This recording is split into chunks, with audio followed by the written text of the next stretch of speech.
Hello, Gemini, and welcome to your July 2021 reading. Be sure to check out your sun, moon, and rising for a more well-rounded generalized reading. And if you're interested in an individual reading, there are links for that in the description box below. All right, let's go ahead and begin. The first card that we have is Mice. So there's something going on that is sort of gnawing at the internal workings, inner workings of what is otherwise a strong or your strong house, your stability, your home. It doesn't have to be your physical home. It doesn't have to be your physical home life. You know, the concept of your family life or those people and what consists of home life for you. This can also imply anything that creates a sense of home or a sense of this is where you live. So it could be within your community, it could be within your work, it could be within yourself as far as how you connect. But something's kind of gnawing at the inner workings and trying to kind of cut through and creating holes and weak spots. And whatever this thing is, that's sort of gnawing at the inner workings of what otherwise is a stable home or your stable means of existence. For the most part, it's unwitting. They're just doing whatever it is, they're doing whatever it is that they're doing as a means of their own survival. It's not so much that they are actively participating in these actions because they think that they want to bring you down, that they want to, shake you at your core. It's more like they're just participating in their own intuitive means of actions so that they can save themselves, protect themselves, or just for self-preservation. And the fallout is that it's kind of having this other impact on you. And so you got to do what you need to do to get rid of this nuisance. You don't have to be cruel about it if you don't want to be. Depends on, your own personal practice and your approach. So from a spiritual, magical perspective, this does not mean you have to go and curse or hex somebody, but you definitely can do what it means to preserve yourself and preserve your core home life. Your, what makes up your core existence, your home, your safety existence. And again, this can be home life. It can be spiritual aspects. It can be work aspects, or, because that all houses what makes up you and your existence on earth. It could be all of those. So it's just whatever is gnawing at you. Again, it's not so much that whatever this is doing it on purpose. They're just doing what they need to do so that they can preserve themselves. And as a result of it, this is what's happening to you. So you can do what you need to do. It can be something that is simple as, a live trap that gets rid of them, or it can be something as more drastic as a hex or curse. That's up to you, between you, your workings, and your connection to the other side as far as what you believe in. Just take note, though, that they're doing it for self-preservation. They're not really doing it to kind of hinder you. That's just the fallout of it. So this is something through the month of July that you're experiencing, this kind of gnawing and breaking down of the inner workings of what typically makes up your core foundation in life and existence. And so you need to take the steps that you need to do to protect and preserve yourself. And that's kind of what you're being told. I feel like this is the whole month of July. You're just going to keep finding more existence of this issue, or more existence of this entity, or whatever it is, however that applies. So you're going to have to clean house, essentially. Clean house and put up better barriers, better boundaries, and better means of protection.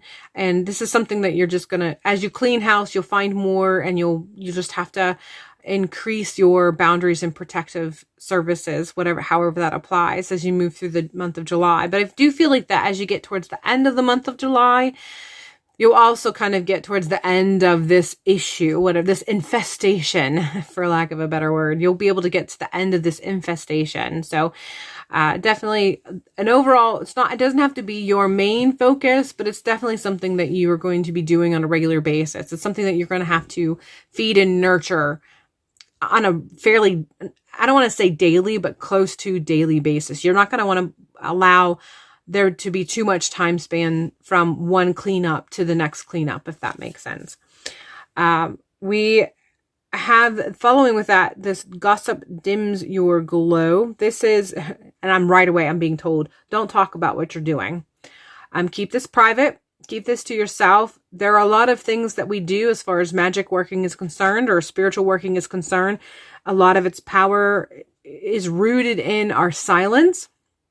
So even if you have people who you trust and will understand what you're talking about, will understand what you're going through, and may even support you magically or spiritually, you're kind of being told to not participate in that unless you have a direct deity or guide who tells you to do this. Overall, the best approach is going to be keeping this quiet. Your power is going to be in your privacy of this and your action towards and against it. So that's what I'm being told that this card is. And I know the word gossip comes to mind, and it's not necessary. Of course, some of you, it might be gossip. It might have to do with a specific person who you're kind of experiencing a backlash from their point of view and their means of approach and going through this and how it's affecting you. But ultimately, it really is about just keep this quiet, keep it on the down low, keep it private. Your power and your strength in any work that you do to combat this is going to be reliant on how quiet you keep it, how personal and close to yourself you keep this. What you're experiencing right now, what you're going through, Death card comes out, and there's some major changes, and this is all part of it. I feel like some of the infestation is a result of the changes that you've already done. May have been some, unwittingly left a couple holes in your boundaries or in your access to you. And you didn't realize it that this was a means for this infestation to come through. But now that you're aware of it, you can handle it. You can take care of it. But overall, there's just this overall sense of transitions that are happening, huge changes and shifts that are happening. As a result of shifts, there's been a few, like I said, holes within the walls of your existence, boundaries, fencing, however you want to apply that analogy.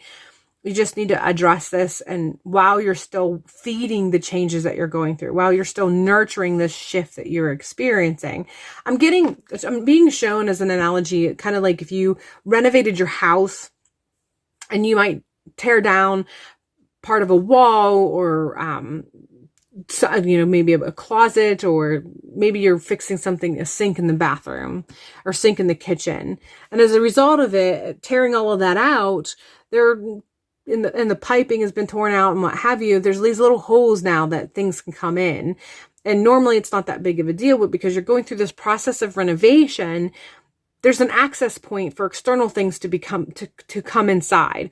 This is the analogy. This is the vision that I'm being told. There's renovations. That ties into that concept of you going through these massive transitions. So sticking with the renovation, you are participating, you're actively participating in personal renovations in your life in some aspect.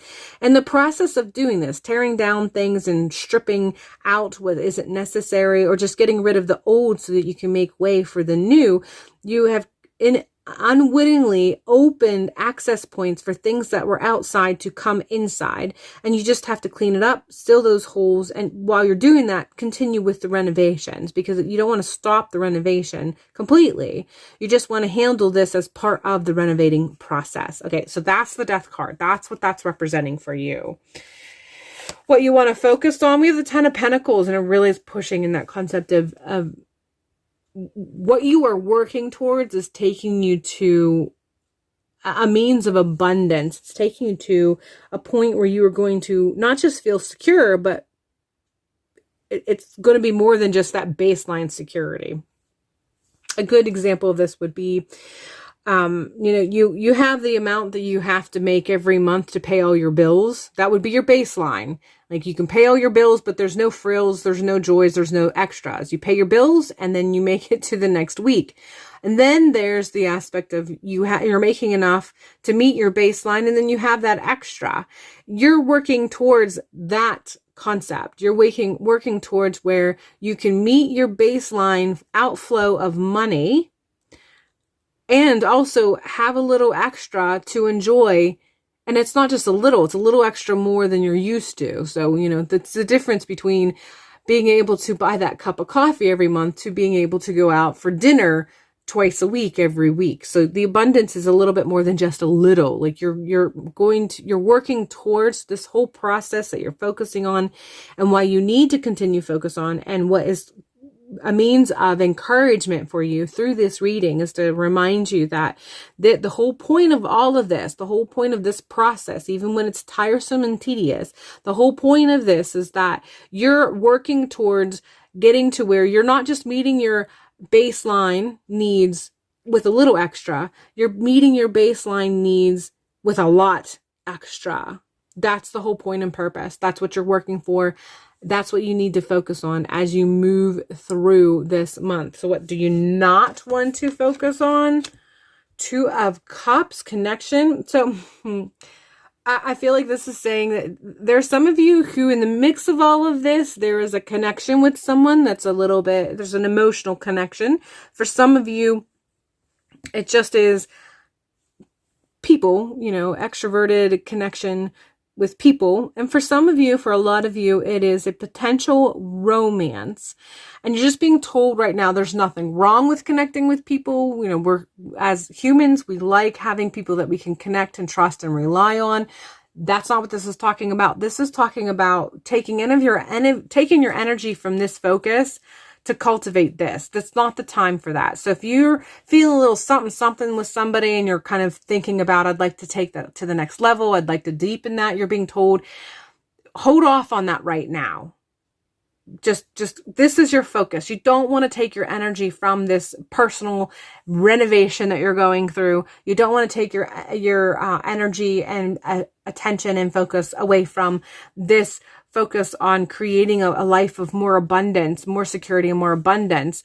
And if you tap into this connection, this something that you're feeling, if you tap into that and start to, meander some of your focus on this, it's going to take away from this. It's going to slow down the process of renovation. It's going to slow down that process of meeting the abundance that you're seeking, that security plus abundance that you're seeking for. So there's nothing wrong with this. You can allow it to happen, allow it to come through organically, but don't focus on it. Let nature take its course. And if you let nature take its course, yes, it's probably going to take a little bit longer, but that's okay. Your focus is on this right now, that renovation, that transformation, that transition that you're going through, and getting yourself personally to a point of security that allows for more abundance in your life. And once you get this solidified, there'll be more time, room, and space for that connection. But don't switch your focus to this, because though it's going to change things. Your life trajectory will change as a result of that. It can be fixed, obviously, but if this is what you've been yearning for, this is what you need to focus on for the month of July. All right, that is all I have for you for the month of July. Hopefully you managed to complete your personal renovation, whatever that may mean for you, and you get to where you feel more solid and more open to abundance in the process. Be sure to check out your sun, moon, and rising for a more well-rounded generalized reading. And again, if you would like something that's more personal, just check out the link box below for links for my website. Other than that, have a fabulous July, and hopefully I will see you in the next video.